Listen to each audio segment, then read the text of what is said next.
దొరికిందే సందని చెప్పేసి సాక్షిలో మా కేఎస్ ప్రసాద్ తెగరెచ్చిపోతున్నాడు. మామూలు కాదు, మామూలు ఓవర్ యాక్షన్ కాదు అది. ఇంకా వారం రోజులండి, ఇంకా ఖాళీ ఉండడం, రెస్ట్ ఉండదు మనోడికి.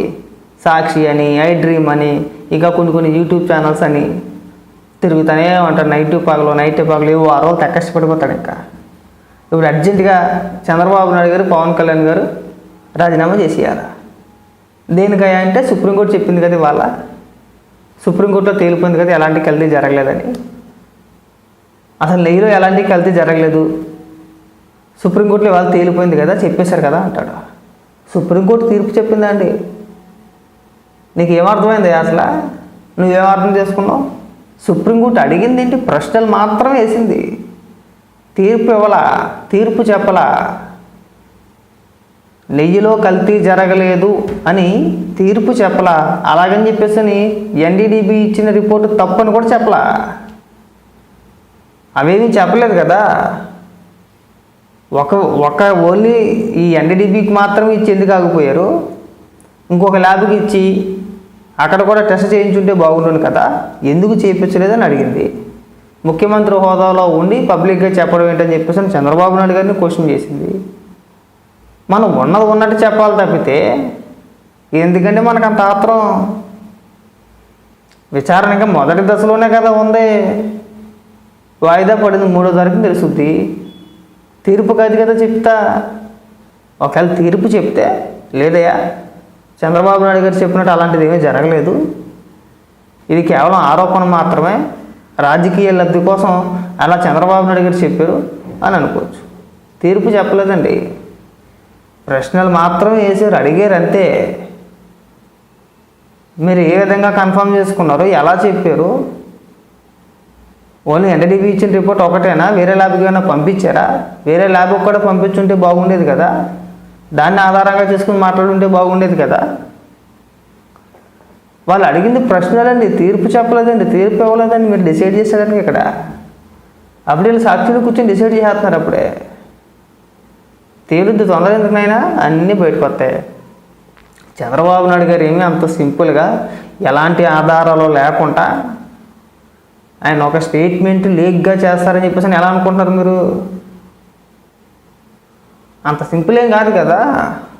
ప్లస్ ఏదో కోర్టు ప్రశ్నలు వేసినంత మాత్రాన అదేదో తలకాయ తీసేసినట్టు, అదేదో పెద్ద అపరాధం అయినట్టు, అదేదో పెద్ద నేరం అయినట్టు, అసలు కల్తీయే జరిగినట్టు వాదించి మీరందరూ కూడా గతంలో జగన్మోహన్ రెడ్డి ఏ నిర్ణయం తీసుకున్నా, ఏ విషయంలో ఎవరు కోర్టుకి వెళ్ళిన ప్రతిసారి జగన్మోహన్ రెడ్డి పైన నెత్తి మీద ముట్టుకేలే.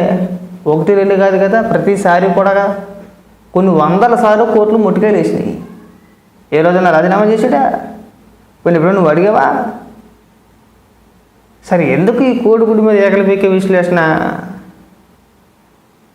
సిగ్గు అనిపించట్లేదు?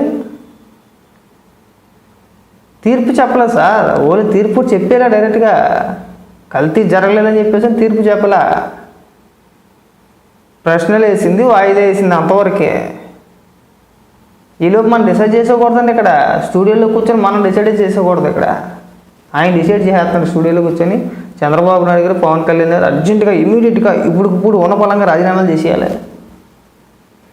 చేస్తారు, కంగారు పడ మాకు. రాజీనామా ఎవరు చేస్తారో, ఎవరి చేత చేపిస్తారో చూస్తూ ఉండు. పైగా మీరు ఇక లాజికల్ మాట్లాడతారా? ఇన్ని లాజికల్ మాట్లాడే మీరు 320 రూపాయలకి కిలో ఆవు నెయ్యి దొరుకుద్దని చెప్పేసి ఎలా అనుకున్నారయ్యా? ఏ విధంగా అనుకున్నావు? మీకు ఇంకొక విషయం చెప్పడం మర్చిపోయా. ఈ ఏఆర్ కంపెనీకి సంబంధించిన ఎండీఏ ఎవరు అనుకుంటా ఆయన ఇవాళ హైకోర్టులో ఒక పిటిషన్ వేసుకున్నాడు ముందస్తు బెయిల్ కోసం.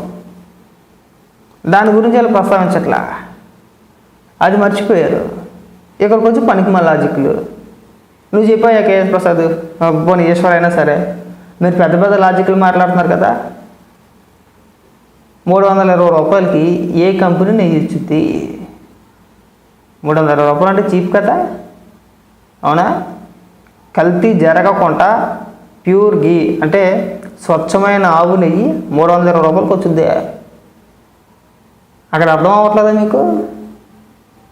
ఈవో ధర్మారెడ్డి అయ్యా అసలు మాట్లాడే, వైవి సుబ్బారెడ్డి మళ్ళీ మాట్లాడలేదే.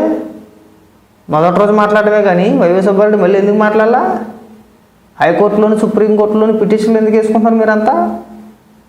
ఇక్కడి నుంచి తప్పించుకోవడానికే కదా. పైగా ఇంకొక వాదన ఏంటనుకుంటున్నారు వీళ్ళు,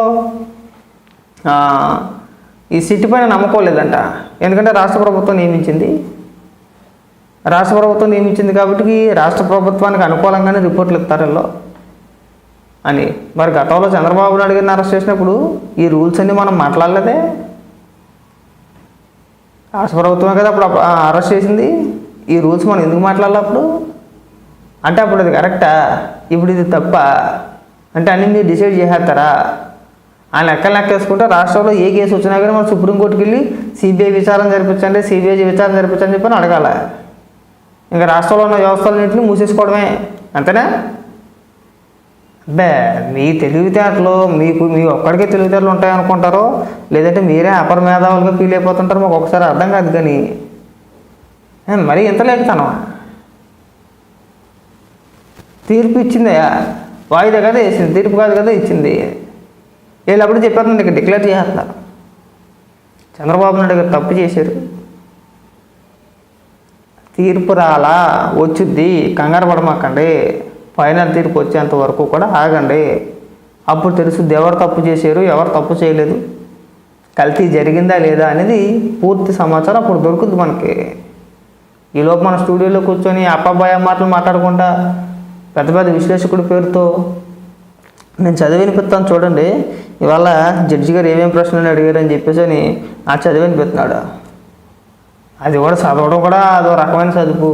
ఇంకా మా బోటెలు కూడా ఏమో చక్కగానే చదువుతాం.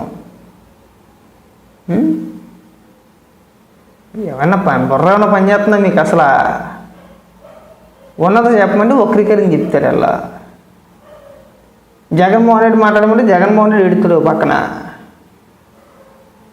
మీరు విశ్లేషకులుగా, మీరు యాంకర్లుగా, మీరు మేధావులుగా, మీలాంటి వ్యక్తులు మేధావులుగా చాలామంది అయిపోతున్నారు అంతే. దానివల్ల ఎవరికీ ఉపయోగం లేదు.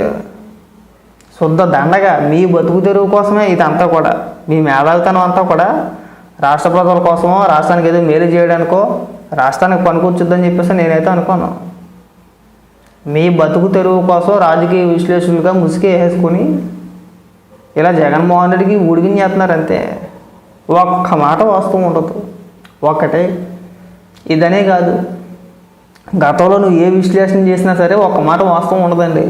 ఏదో చెప్పాలన్న పేరుకి 4 ముక్కలు ఇంగ్లీష్ 4 ముక్కలు తెలుగు చెప్పేసి ఏదో కలగూరలాగా అటు ఇటు ముందు వెనకద ముందు కలిపేసి ఏదో చెప్పేసేవారు అనే ఫీలింగ్ తప్పితే ఏంటే మీరు చేసిన విశ్లేషణ దేనిపైన చేశారు? స్పష్టంగా ఇగో నేను దీనిపైన ఈ అంశం పైన నేను విశ్లేషణ చేశాను అని చెప్పేసి ఒక్క వీడియో మా మొఖాన్ని పడేది ఉంటే కనుక పోలేరా అనుకుంటాం. అన్నీ అర్థమైన విశ్లేషణలే కదా, అన్నీ అర్థం కాని విశ్లేషణలే. మూడుగుడికి మోకాలకి ముడేసే విశ్లేషణలే కదా నేను. అంత క్లియర్గా మామూలుగా విశ్లేషణ చేస్తే జనాలకు అర్థం కావాలి. తలతోక లేకుండా మాట్లాడితే ఎవరికి అర్థం కాదు. మనంతటిపైన మనం ముద్ర వేసుకోకూడదు రాజకీయ విశ్లేషకుడు అని చెప్పేసి అని. నీకైనా అర్థం అవ్వాలి మనం ఎందుకు రాజీనామా చేయమన్నామని చెప్పేసి అని. నిజంగా సుప్రీంకోర్టు తీర్పు ఇచ్చిన తర్వాత ఒకవేళ ఇది ఎలాంటి కల్తీ జరగలేదు అని చెబితే అప్పుడు మనం ఎలాంటి మాటలు మాట్లాడినా ఒక అర్థం ఉంటుంది. ఏమీ లేకుండా, అసలు ఏమీ డిసైడ్ చేయకుండా, ఏమీ తేలకుండా కొన్ని ప్రశ్నలు వేసినంత మాత్రాన తప్పు జగన్మోహన్ రెడ్డి ఒప్పు చేసినట్టు కాదు, చంద్రబాబు నాయుడు గారు తప్పు చేసినట్టు కాదు. మనం డిసైడ్ చేసేయకూడదు, మనం ఒప్పేసుకోకూడదు, అలాగే చెప్పేయకూడదు. అలాగా ఈ అతి తెలివితే అట్లా ఈ మేధావితనం తగ్గించుకుంటేనే మంచిది. లేదు ప్రతి దాంట్లో కూడా మేము ఎలాగైతే